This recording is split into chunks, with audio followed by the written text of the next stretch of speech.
কি কারণে জরিমানা করছেন বলেন একটু? আপনারা পূর্ব নির্ধারিত মূল্যের চেয়ে অতিরিক্ত মূল্যের টিকিট বিক্রি করছেন। কি কারণে? আমার তো পূর্ব নির্ধারিত আমি অনলাইনে করে গাড়ি সিট পেয়েছি। আপনি বিক্রি করছেন না সেটা প্রমাণ কি? আপনারা বিক্রি করছেন না? এখানে তো আমরা প্রত্যেকটা কাউন্টার থেকে একই কথা বলছি। একটা যাত্রীর কাছে আমার অনলাইনে টিকিট আছে নাকি দেখেন আপনি? আপনার যাত্রীরা তাহলে এখানে কিসের জন্য আছে? আমার যাত্রীরা রিজার্ভ করা গাড়ি। রিজার্ভ করা গাড়িতেই কি আপনি এরকম করে বাড়াতে পারেন? রিজার্ভ করা গাড়ি আমার আপনার খরচ কোম্পানি আমার থেকে নেই। এখানে আমি কি করব? আমি তো ড্রাইভার না, আপনাদের কোম্পানি কেন রিজার্ভ করতে গেছেন? আমি রিজার্ভ করেছিলাম তাহলে যাত্রী অতিরিক্ত ভাড়াই কেন?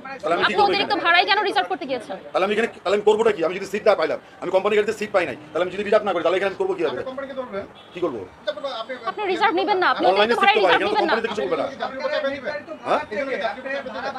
তো রিজার্ভ করা গাড়ি ছাড়া আপনি তো কোনো অপশন না। সরকার নির্ধারিত ভাড়ার চেয়ে আপনারা কি কাউকে না বলে কোনো অনুমতি নেই আপনার অতিরিক্ত ভাড়া নিতে পারেন কিনা? সেটা রিজার্ভে নেন অথবা অনলাইনে টিকিট কেটে নেন, পারেন কিনা? এটা আমাদের হলো আমাদের রিজার্ভ করা গাড়ি, এটা আমরা আগে থেকে এটা শুধু আজকে এমন যে না তা না, এটা আজকে থেকে না, এটা আজকে একটা অপরাধ আপনারা 7 বছর আগে থেকে অপরাধ করে আসছেন বলে 7 বছর পরে এটা আপনারা অপরাধ, কিন্তু এটা কোনো অপরাধ না, এটা যাত্রী সেবা বলা হচ্ছে, এটা কোনো অপরাধ না।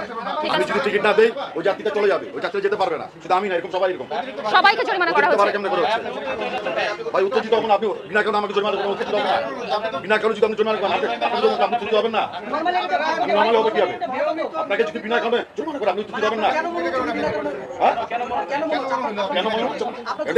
আমি তো ক্লিয়ার করতে চাই এখানে, আমি যদি অনলাইনে কোনো সিট পেতাম 1100 টাকা কেন, আমি যদি এখানে 50 টাকা বেশি নিতাম আমি অবশ্যই জরিমানা দেব। এটা একটা আদালত, উত্তেজিত হবেন না। আমি যদি অনলাইনে সিটে 10 টাকা বেশি নেই আমি সেখানে জরিমানা দিব, বাধ্য।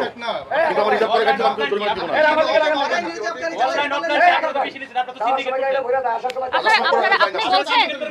আপনারা বলছেন সব বাস মালিকরা এক কাজ করছেন না। এখানে আরো 10টা মানুষ আছে। আপনি তো শুধু আমার কাছে অপরাধ করছেন না, প্রত্যেকটা মানুষ আপনাকে বলছে যে এটা আপনার অপরাধ হচ্ছে। এখন আপনি একা আপনাকে ডিফেন্ড করছেন। একজন एग्जांपल দেন, কোন যাত্রী যদি অপারেশন দেওয়া নিয়ে আসেন, আপনার যাত্রী তো আমার কাছে এসে কমপ্লেইন করেছে, আপনার যাত্রী আমার কাছে কমপ্লেইন করেছে। কি বলছো? 1100 টাকা বেশি তোমার কাছে?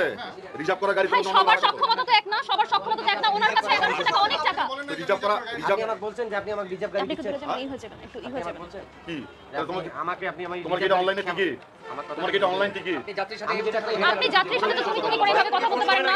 আপনি তো যাত্রীর সাথে তুমি করে কথা বলতে পারেন না। শ্যামলীর গাড়ি নাই, আমাদের রিজার্ভ গাড়ি আছে।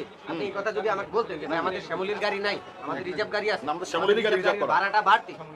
আমাকে বলতে হবে আমাদের রিজার্ভ গাড়ির ভাড়াটা বাড়তি, তখন আমি বুঝতাম যে আপনার গাড়িটাতে আমার যাওয়া উচিত হবে কি না।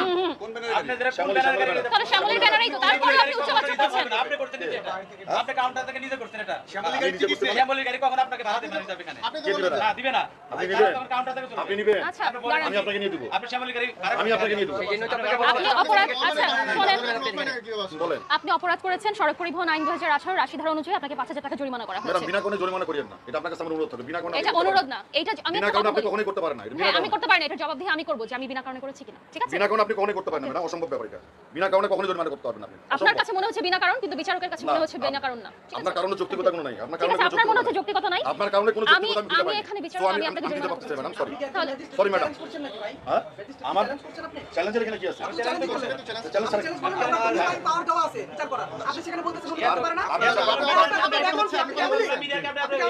আপনার ব্যাকগ্রাউন্ড কি? এইগুলো কথা বলা যাবে না। এইগুলো কথা বলা যাবে না। এইগুলো কথা বলা যাবে না। আমি কাজ কি আপনার পরিচয় বলেন। এই ঠিক আছে।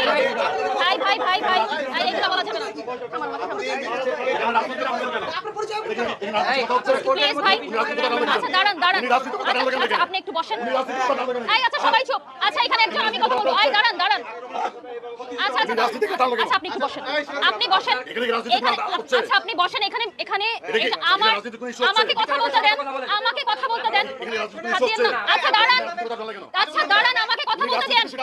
আমাকে কথা বলতে দেন।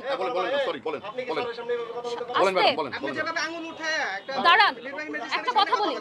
নির্বাহী মিনিস্টারের সামনে একজন এখানে রাজনীতি আলাপ করবে, আপনি রাজনীতি বিল দিবে, হ্যাঁ? আপনি রাজনীতি বিল দিবে আমাকে? আচ্ছা আপনি একটু শান্ত হন ভাই। আপনি বসেন প্লিজ। আমি একজন বিচারক হয়ে এখানে দাঁড়িয়ে আছি, আপনাকে ঠান্ডা করার চেষ্টা করছি। কথাটা শেষ করতে দিবেন আমাকে। আপনি আমাকে কথা শেষ করতে দিবেন। অ্যাট লিস্ট বিচারককে কথা শেষ করার সুযোগটা আপনি দিবেন। সেই সুযোগটা আপনি আমাকে শুরু থেকে দিচ্ছেন না। কারণটা কি? কেন ম্যাডাম আমি সুযোগ দিইনি আপনাকে? আপনি আমাকে শুরু থেকে কথা বলার সুযোগ দেননি, ঠিক আছে? কেন আমি কথা বাইরের সবাই কথা কখন বলছে? যখন আপনি আমাকে কথা বলার সুযোগ না দিয়ে আপনি একা কথা বলছেন, তখন সবাই কথা বলছে। তার আগে কিন্তু কেউ একটা কথা বলেনি। এরা কেউ আমার লোক না, ঠিক আছে? এরা কেউ আমার লোক না, এরা গণমাধ্যম কর্মী। তারা যা দেখবে তাই বলবে, ঠিক আছে? আমার মনে হয়েছে আপনাকে জরিমানা করা, কথাটা শেষ করতে দিবেন। আমার মনে হয়েছে আপনাকে জরিমানা করা প্রয়োজন। আমার জুডিশিয়াস মাইন্ড থেকে আমার এটা মনে হয়েছে, আমি জরিমানা করেছি। আপনার যদি মনে হয় যে আপনি জরিমানা আমার ভুল হয়েছে, বিচারকের বিচার ভুল হয়েছে, আপনি উচ্চ আদালতে এটার জন্য আপিল করতে পারেন, ঠিক আছে? আমাদের আপিল করার অপশন আছে, আপনি আপিল করেন, ঠিক আছে? কিন্তু এখন যেহেতু মোবাইল কোর্টে